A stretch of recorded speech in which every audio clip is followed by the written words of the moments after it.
And then, in late February of 2007, 9/11 researchers reviewing archives of live news coverage from September 11 discovered to their shock that BBC World had reported that Building 7, also known as the Salomon Brothers Building, had completely collapsed over 20 minutes before its actual implosion. First anchors at the London news desk reported it.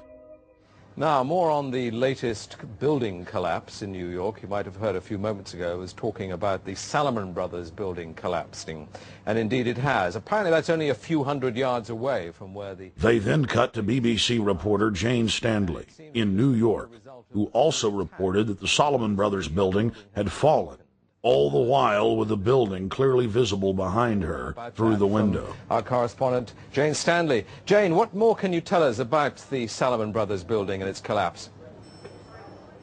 Well, only really what you already know. Details are very, very sketchy. There's almost a sense downtown in New York behind me, down by the World Trade Centers, of just an area completely closed off as the rescue workers try to do their job. But this isn't the first building that has suffered as a result. We know that part of the Marriott Hotel next to the World Trade Center also collapsed as a result of this huge amount of falling debris from 110 floors of the two twin towers of the World Trade Center.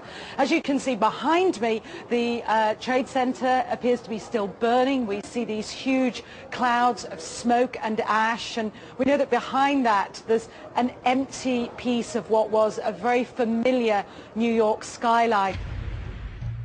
Another BBC news channel, BBC 24, also got the word and reported the collapse 20 minutes before it fell.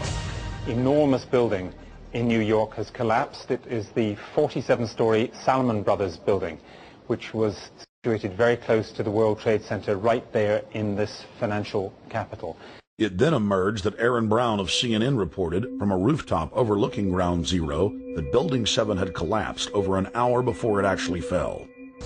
We are getting information now that one of the other buildings, Building 7 in the World Trade Center complex, is on fire and has either collapsed or is collapsing. And you, to be honest, can see these pictures a little bit more clearly than I. But building number 7, one of the buildings in this very large complex of buildings that is the Trade Center, there were, and that is the right way to put it, there were the two towers, but then there are a number of support buildings around it, and now we are told that there's a fire there, and that building may collapse as well, as you can see. We can see as we look now back downtown, we can see the billowing smoke. CNN and BBC's reports conclusively prove media prior knowledge and false start scripting of Building 7's controlled demolition. Couple that with hundreds of police, firefighters, and rescue workers stating that they were told to get back from 7 because it was going to be brought down. There can be no doubt that Building 7's destruction was an orchestrated inside job.